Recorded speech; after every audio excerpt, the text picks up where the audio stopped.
Hey everyone, once again with another Making It to Sunday tabletop, and today I want to just kind of discuss Warhammer 8th Edition.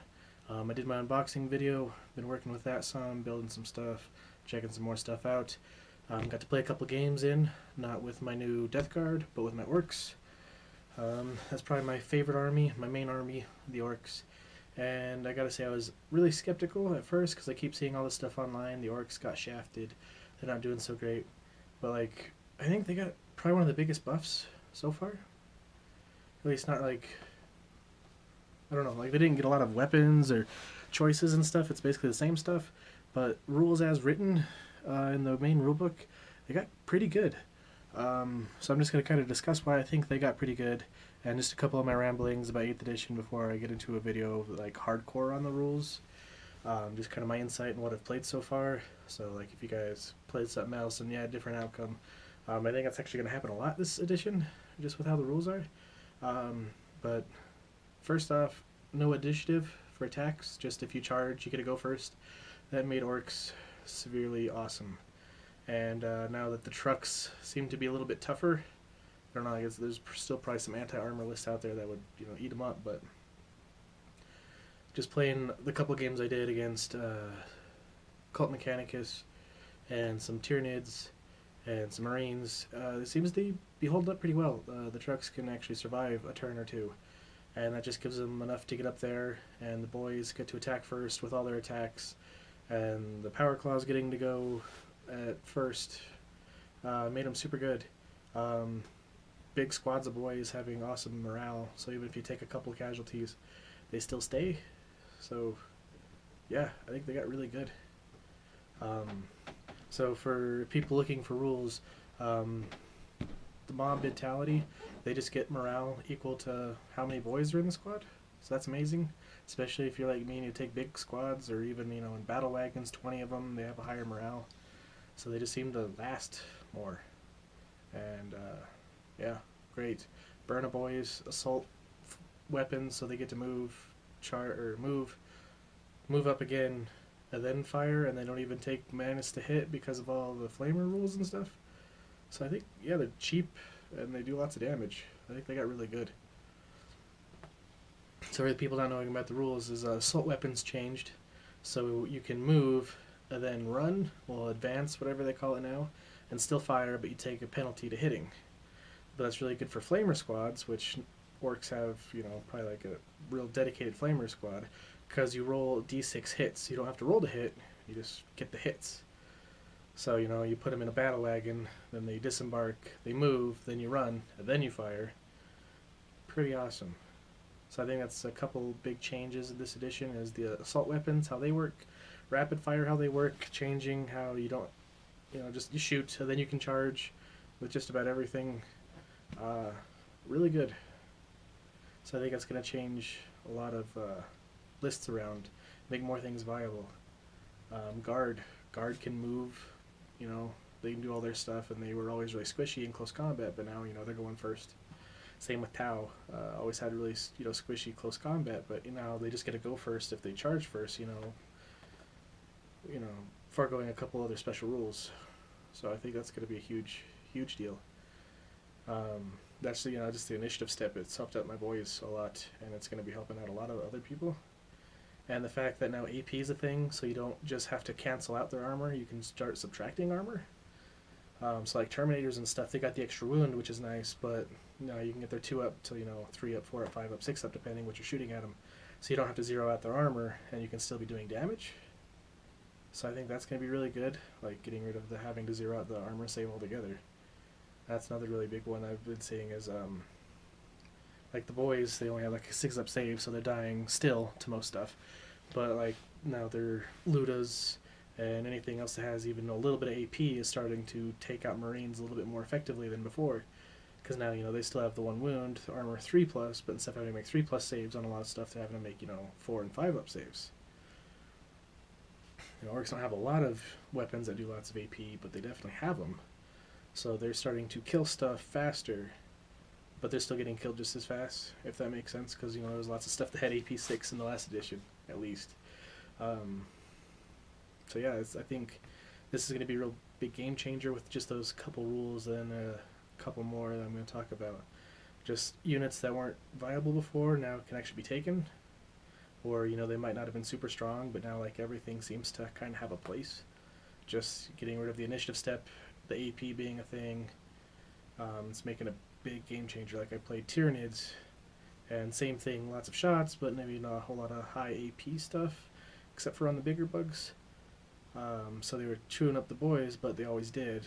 But I can see them playing against Space Marines and stuff like that. Stuff that was usually tougher before to crack because you had to zero out the armor, or that they got to go first, or that you weren't strong enough. So I think it's pretty awesome. And how they changed the strength and toughness. Now you have to be double or half before you start to get to wounding on 2s or wounding on 6s. So before, if you were equal strength and toughness, 4s across the board, that's still the same. And then if you were strength -1 to toughness, like 3 to 4, strength 3 to toughness 4, you're wounding on 5s. That's still a thing. But it used to be strength 2 to 4 was wounding on 6s. And that's not a thing anymore. It's as long as you have at least half or double, depending on however you want to look at it. So if it's toughness 8 and you're strength 5, you're still wounding them on 5s instead of 6s. If you're strength 5 to toughness 9, you're still wounding them on 5s instead of 6s. So you have all these little guys that used to be wounding Space Marines on 6s, or any tougher guys on 6s, going against like bikers or anything toughness 5. 3 to 5 you have to wound on 6s, now you're wounding them better. And those higher toughness sometimes came with better initiative and stuff like that. Space Marine bikers, Orc bikers, stuff like this. But now you're wounding them easier. And then if you have anything that does AP, you start taking away the armor, so it's cracking the nut a little bit easier. So, again, like I keep saying, units that weren't super viable, like boys. I always like my boys. And Trucker boys always seem to work good for me. Now they're working really good for me. Just because I get all their attacks, as long as, my truck doesn't die, which that seems to be a little bit tougher. Like I said, there's probably going to be, a couple more months of people playing. There's going to be some ways around armor and stuff like that. People are going to find it. It's just going to happen. But trucks seem, I'm not getting one-shotted by shit. At least not as often. So, they're moving up. And then as long as they're in cover, get better armor save. So they're making it a little bit tougher there. So, yeah, I think the Orcs got a huge boost. I think armies that had weak guys, squishy guys, Tau, Guard, even Dark Eldar, like they were always pretty squishy, but they always had good attacks and stuff. Now that just seems better now. So, I think this edition is by far the most streamlined, in the sense that you have lots of stuff to learn, like Xenos 2 book, and it's got all your orcs and Tau and stuff like that, and learning how it all fits together, learning new list building, new points, how like your weapon skill hits on a 2+, ballistic skill 2+, so learning how to play the game. There's a lot to that because it is a brand new edition, and it's not like 6th to 7th where they added a couple new rules. This is like a completely new game. It's like Age of Sigmar style. They simplified everything. It's a brand new game. Same models, whole new game. So there's learning curve, for sure. But it's learning how your army works again. And once you do, it's a lot faster. At least it seemed to get smoother the more we played. I played with my Orcs twice and Space Marines once. And my Orcs, the first game was really, kind of shaky. Kept looking at the rules and stuff like that. And I started saying, okay, well, these guys, most of their movement is this big, most of their saves like this. So then, I could start to remember a lot easier. So then the turns went by faster. I was like, okay, these guys are moving this far. Here's their morale test. These guys die. Those guys die. We take them away. Now it's your turn. And then we, back and forth that it always is. But it was a lot less like, okay, well, this guy has to shoot, and then he hits your guy. But this guy's the closer guy, so we got to start taking toughness tests for this guy, then this guy, then this guy, then this guy, then this guy. Or not, armor saves for this guy, this guy, this guy, this guy, this guy. So, they always had, you're supposed to take majority or whatever to make things easier. But, like, it was always like, okay, well, who's out first? Is this guy closer? Is he a little bit closer? Would you count this as cover and this not cover? And, they take a lot of that away. So, it's just like, okay, my boys are shooting at your Tyranids. You're not holy in cover, so they're not going to get, you know, +1 to their save. I'm rolling, I'm always going to hit you on this, you know, unless modifiers or whatever. And then, you know, I'm going to wound you on this. And with the new strength and toughness chart, you know, it was really easy. It's like, okay, so you're less than me? Yeah, but you're not, you know, half as much as me. So, you know, it was really easy once we actually started getting into turn 3 and 4. We could just start going more rapid fire and just kind of hashing everything out. So I think games so far, each game I've played so far probably lasted long as original 7th edition game, but it was just because we're learning armies. But like turn 1 probably took as long as turn, you know, 4 and 5. Just, you know, trying to remember everything, trying to learn the armies again, trying to learn the rules again. But it progressively got faster and faster and faster. So if you are a person that plays a single army or, you know, 2 or 3 armies, you know, regularly, I think it's going to be really easy to learn, and you're going to have lots of fun with, and it's going to be super quick games. But if you're a person that has several armies or likes to change or likes to look at stuff, I think it's going to be a little bit harder for those types of people. Not necessarily like skill level hard, as long as you're a good player, you know, and you know what your army does, you're going to do good in this edition. But having to relearn, okay, this guy moves so far, but this guy only moves so far, and this guy only moves so far. So try and remember all the new movement characteristics and stuff like that. It's definitely changed up. So like some stuff, like everything used to move 6. Now you have some stuff that moves 3. You have 9, 10, like trucks and stuff like that are moving 12 now, just regularly without having a turbo boost or whatever. So, you know, just trying to get out of the mindset, okay, I can only move my truck this far, but everything moves a lot faster now. So just trying to remember all those little things. But it turns out, like, I don't know, I'm having lots of fun with it. I've played the 3 games, and they've all been pretty good. And these are just my thoughts so far. So rulebook, you know, I think they could have done a better job organizing everything.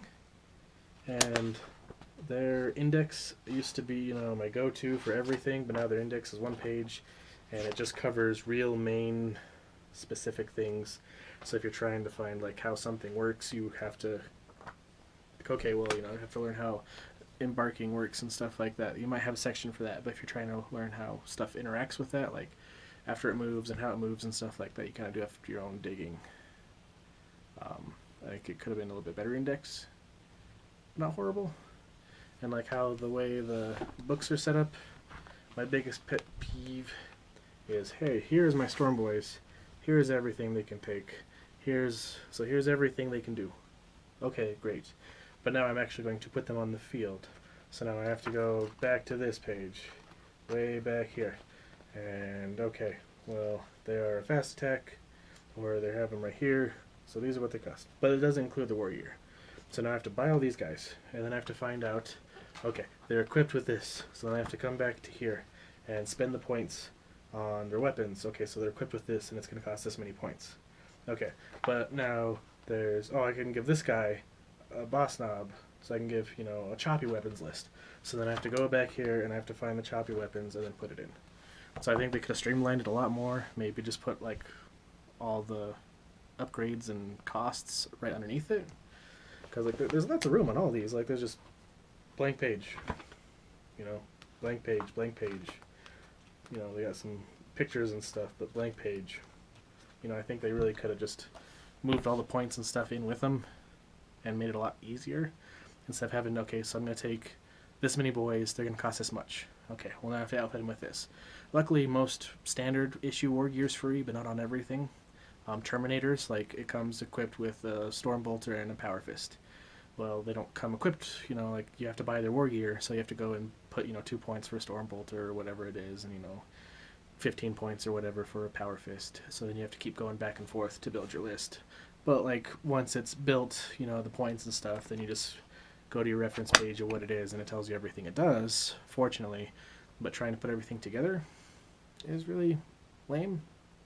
At least with how the books are set up now. Like, maybe when they get codexes and stuff, they'll wisen up. But, I don't know. And then the power level, I was really leery at that at first, but it seems to be working pretty good. I've only made a couple small lists, and I did power level versus point-wise. And so, like, I can't remember. It was like a 300 power level list, and then I pointed it out to like, okay, these guys are all equipped with this, and they did the points, and they were actually really similar. So like in 40k, everyone jokes, you know, like if you're over in points, you're gonna win, and that's why you won. Or if I'm less points, I lost. It's because I had less points. You know, even if it's like 5 or 6 points, everyone makes that joke. But like, really, if you know within 50 or 60 points, it's still really competitive. You know, it's one round of shooting, and then you're back to even, or even ahead. And so the points, the power levels, they were actually pretty close in points for the most part. There was a couple that were a little off, but for the most part, like not super horrible. So I think like the most I had off, and I can't even remember offhand which armies it was, but it was like 100 points, but it was also on like a 2750 list. So 100 points on that is not a huge deal. Like it's a sizable force. If you're doing like 1,000 point game, but in 2750 it wasn't a huge deal. It's just another extra character or something like that. So power levels, I think, worth checking out. I don't think there's gonna be lots of tournaments using them, because I think people are like, oh, I need my points, I need to have my point list, and everything's gonna be set points. But the power level is actually pretty decent, so I'm definitely going to play a couple games using power level, because like I said, after points and stuff, like it was pretty close. Like close enough to where like I'm not going to worry about it super bad. I'm not like, there's people are going to find some lists where power levels are going to be like super overpowered and stuff like that, but just for easy games, not super bad. But that's my ramblings on 8th edition so far. If you guys have anything you want to add, if I got some rules wrong, which is totally possible, because like I said, 3 games in, post a comment, let me know where I got wrong. If you can give me a page number, that'd be even perfect. And then I will probably be doing another couple videos with like some specific rules and scenarios after I play some more games and see how everything works together. So yeah, remember guys, have fun out there.